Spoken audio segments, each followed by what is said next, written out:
นีวิทยุแห่งนี้เป็นเวลา30 นาทีโดยประมาณตัวเจ้าวัดหนองตองหางดงจังหวัดเชียงใหม่ตนนี้รับผิดชอบในรายการปกิณกะแห่งธรรมะญาติโยมโทรศัพท์บ้านหรือวัดกหาดีนี่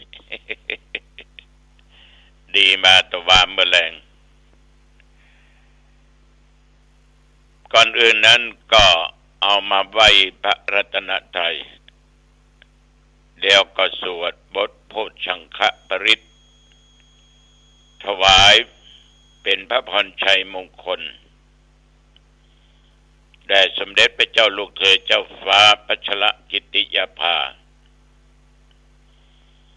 ขอให้พระองค์ท่านนั้นได้หายจากอาการเจ็บไข้ได้ป่วยจากอาการพระประชวรคือมีพระสุขภาพปรมัยอันแข็งแรงดุจดั้งเดิมขอพระองค์ท่านมีพระชนมายุยิ่งยืนนานได้120 พระพรรษายิ่งขึ้นไปโดยสัจจะแห่งบทสวดขอให้สิ่งทั้งหลายมนต์ทั้งหลายเป็นมนต์อันศักดิ์สิทธิ์เอาละญาติโยมทุกคนตั้งจิตเป็นสมาธิเวลาสวดมนต์ไหว้พระต้องจิตใจมั่นคงไม่หวั่นไหวไปตามกระแสอารมณ์ต่างๆที่เกิดขึ้นไหว้พระรัตนตรัยพร้อมๆกันไปเน้ออะระหังสัมมาสัมพุทโธภควาพระผู้มีพระภาคเจ้าเป็นพระอรหันต์ดับเพลิงกิเลสเพลิงทุกข์สิ้นเชิงตรัสรู้ชอบได้โดยพระองค์เองพุทธังภควันตังอภิวาเทมิข้าพเจ้าอภิวาทพระผู้มีพระภาคเจ้าผู้รู้ผู้ตื่นผู้เบิกบานกราบพระพุทธสวาคาโตภควตาธัมโมพระธรรมเป็นธรรมที่พระผู้มีพระภาคเจ้าตรัสไว้ดีแล้วธัมมังนัมสสามิข้าพเจ้านมัสการพระธรรมกราบพระธรรมสุปฏิปันโนภควโตสาวกสังโฆพระสงฆ์สาวกของพระผู้มีพระภาคเจ้าปฏิบัติดีแล้วสังฆังนามามิข้าพเจ้านอบน้อมพระสงฆ์กราบพระสงฆ์นะโมตัสสะภะคะวะโตขอนอบน้อมแด่พระผู้มีพระภาคเจ้าพระองค์นั้นอรหัตโตซึ่งเป็นผู้ไกลจากกิเลสสัมมาสัมพุทธัสสะตรัสรู้ชอบได้โดยพระองค์เองนะโมตัสสะภะคะวะโตขอนอบน้อมแด่พระผู้มีพระภาคเจ้าพระองค์นั้นอรหัตโตซึ่งเป็นผู้ไกลจากกิเลสสัมมาสัมพุทธัสสะ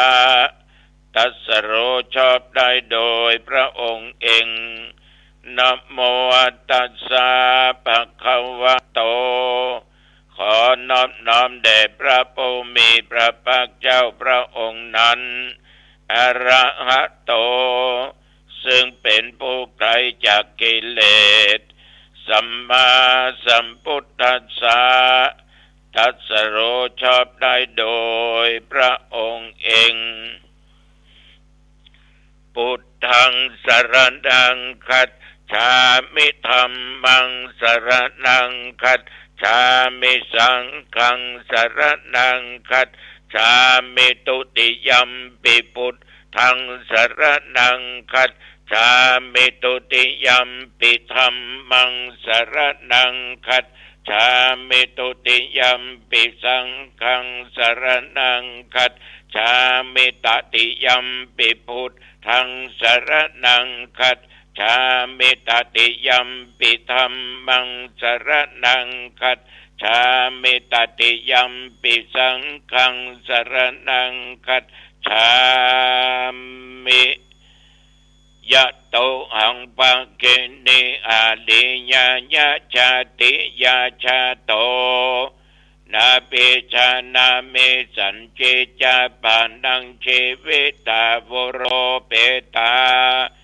เตนะสัจเจนะโสติเตโหตุ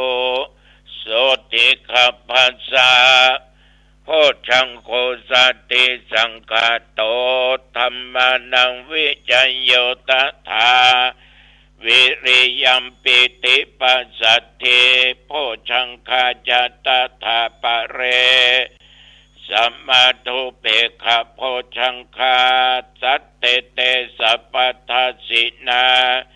มุนีนาสัมมาตคาตาภาวิตาภาอุลิกตาสังวัตตันเตอภิญญาญานิพพานายาจะโพธิญาเอเตนะสัจจาวเรนะโสติเตโอโตสัพพทาเอกัสสมิงสัมมาเยนะโทโมคันลานัญจกัสสปัง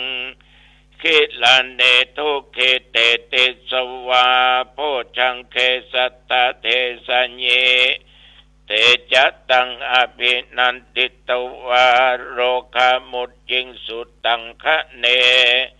เอเตนะสัจจวัชเชนะ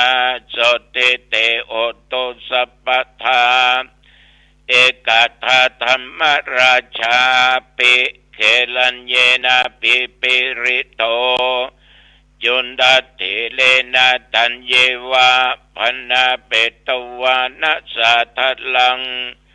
สัมโมติตวาจะอาปาทาธัมมาพุทธาสิทานะโสเอเตนะสัจจวัชเชนะโสติเตโอโตสัพพทาปะอินาเตจาอาปาทาตินันนัมปิมะเอสินังมัคคะอัตตกิเลสาวะปัตตานุปติธัมมตังเอเตนะสัจจวัชเชนะโสติเตโหตุสัพพทาภวตุสัพพมังคัลังรักขันตุสัพพเทวตาสัพพพุทธานุภาเวนะสัทธาสุติภวันตุเตภวตุสัพพมังคัลังรักขันตุสัพพเทวตาสัพพธัมมานุภาเวนะสัทธาสุติภวันตุเตภวตุสัพพมังคัลังรักขันตุสัพพเทวตาสัพพสังฆานุภาเวนะสัทธาสุติภวันตุเตด้วยคำสัตย์แห่งบทพุทธมนต์นี้ขอน้อมถวายพระพรกรมอุตุได้ประกาศบอกว่าระยะนี้ยังมีฟ้ามีฝนมีลมมีลูกเห็บอยู่เด้อเป็นบางที่บางแห่งบางหนสามารถเกิดขึ้นได้ทุกสารทิศทุกที่ทุกทางฉะนั้นเตือนสติอย่าประมาทสำหรับตั้งแต่ตะวันวามาจนถึงปัจจุบันบัดเดี๋ยวนี้ที่บริเวณวัดหนองตองใกล้เคียงวันตกวันออกเหนือใต้ก็ดีแต่วันนี้มีฝนลง ในควงแก้วลานวัดน้ำห่วงเป็นตี้ลมก็มีสักหน่อยนะบรรนักหนาป้าป้านสักต่อใดสำหรับอากาศตะวันนี้39 องศาถึง40ลดลงมาหน่อยแต่ปัจจุบันนี้22 องศาที่หนองตองนี่นะก็ออกไม่ออกญาติโยมตะวันนี้ก็ปลอดไม่ได้ไปงานไหนใดๆทั้งสิ้นแต่ตะวันนี้ไปงานกิจโดยหน้าที่ของตัวเองเวลาประมาณ9:30ก็ออกจากวัดไปที่วัดประตานตำบลสันพักหวานอำเภอดงจังหวัดเชียงใหม่ซึ่งเป็นวัดเจ้าคณะตำบลมีวัฒนธรรมจังหวัดเชียงใหม่มีเจ้าหน้าที่มีหน่วยงานองค์กรมีตุเจ้าหลายวัดแต่ว่า4-5 วัด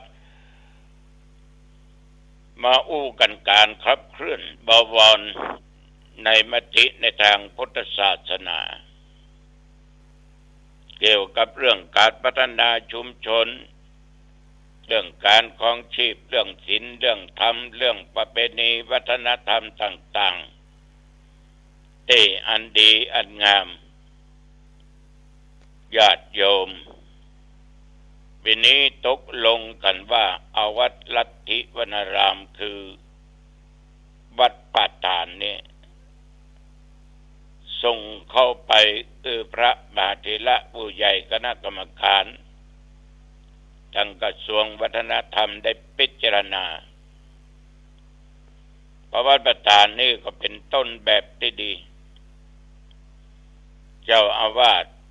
พร้อมศรัทธาเพิ่นพร้อมกันอย่างไผมาฟังเทศน์เนาะก็จะมอบใบประกาศมาถึงเมื่อเจ้ามาถึงกลางวันมาสวดมนต์มาอย่างก็มอบใบประกาศใครร่วมกิจกรรมกิจการต่างๆก็มีของขวัญหมู่ประธานแม่บ้านกลุ่มแม่บ้านมาช่วยกันทำความสะอาดวัดสัปดาห์หนึ่งก็หลายวันด้วยกันคือท่านพระครูน่าจะทำทุกสิ่งทุกอย่างนะแก่ชุมชนแก่หมู่บ้านงานมีนักหนาป้าป้านก็สมควรยิ่งที่ควรจะได้ยกย่องเชิดชูก็เปิ้นประชุมแล้วก็ฉันเป็นกันแต่ตะวาตมานี้มีธุระเลยออกจากนั่นมาก่อนไปแวะที่วัดป่าสักวรอุไรไปร่วมทำบุญศพของศรัทธาวัดหนองตองแต่เปิ้นตายก็เลยเอาศพมาไว้ที่นั่นด้วยสาเหตุมันสะดวกสบายหลายอย่างหลายประการก็ในศาลานั้นมีประมาณ 3-4 ศพแล้วก็บริการเต็มที่เนาะเตาเผาก็มีที่หั่นทุกสิ่งทุกอย่างมีที่หั่นหมดก็ไปแวะไปจักหุ่นกันคือถ่ายรูปร่วมกับลูกหลานเหลนญาติพี่น้องแล้วก็กลับวัดกลับว่าก็บ่ได้ไปทางใดก็อยู่วัดนอกจากเปิ้นมานิมนต์งานส่งน้ำพระธาตุระยะนี้ส่งน้ำธาตุมีนักในจังหวัดเชียงใหม่เฮาแต่วัดหนองตองเสร็จไปละเมื่อวันเดือน5เหนือขึ้น15ค่ำเป็นวันมาฆบูชาเป็นประจำทุกปีถ้าว่าปีนั้นมีอธิกรรมาส12 เตื้อก็เลื่อนมาเป็นเดือน6เพ็ง คือเอาวันมาคะเป็นหลักเป็นเกณฑ์แดงมาก็เดินออกกำลังกายได้หลาย10 นาทีลงเพราะใดญาติโยมเอาได้เตียวเห็นนะเหงื่อมันได้ซึมได้ออกมันมีความสดชื่นอาบน้ำแล้วสมมุนนะเกี่ยวข้องว่องไวดีนี่เขาเตือนสติเนอะคือมันมีป่อออกแม่ออกหลายคนที่มาที่วัดมากับลูกกับเต้ามากับครอบครัวเตียวซึกซักบางคนก็เอาแบบอย่างตัวเจ้าวัดหนองตองออกกำลังกายกายภาพบำบัดบางคนนี่ลูกจมมือฟังอีแม่นะตุลุงบอกให้เดินป้องก็บ่เดินวอล์กเกอร์ก็มีไม่เต้าก็มีแล้วก็นั่งดั้งนอนอันตรายนิยมเนอะอันตรายแล้วก็จังบ่ค่อยกินข้าวกินหยังเปิ้นบักจะบ่ค่อยกินข้าวแล้วออกกำลังกายก็เลยบอกว่าโยมอัตตาหิอัตโนนาโถนะตนแลเป็นที่พึ่งของตนสุขภาพดีไม่มีขาย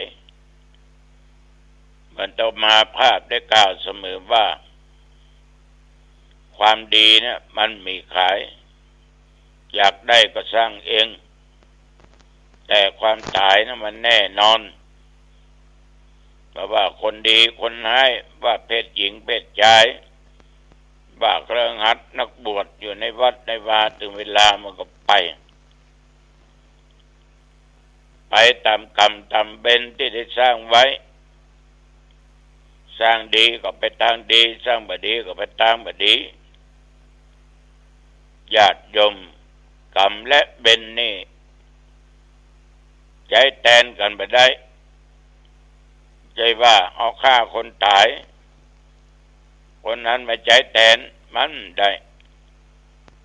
เอาไปทำสิ่งที่ชั่วช้าลามกผิดศีลผิดธรรมผิดกฎหมายบ้านเมืองเดี๋ยวคนอื่นมาใจแทนบ่ได้นอกจากสิ่งของแต่เรื่องกรรมเรื่องเวรใช้แทนกันไม่ได้นี่ก็ฝากกับญาติกับโยมเนอะบาปกรรมอันเกิดจากการกระทำจะยกให้คนนั้นไปยกคนนี้ไปตึ้งได้บางที่บางแห่งบางหนเปิ้นก็มีงานข่าวดำกับตานครัวกรรมตานครัวกรรมตำบลหนองตองก็มีบางแห่งก็มีบางแห่งก็มีถ้าพูดถึงว่ากรรมนี่ตานตึ้มได้ธรรมาต้องบอกว่าใจแทนกันมาได้มันทานบ่ได้ญาติโยมคนใดทำเป็นของคนนั้นไม่ใช่ว่าจะหยิบยื่นให้คนนั้นคนนี้ไปไม่ใช่แล้วเอากรรมไปตาเนื้อตุเจ้า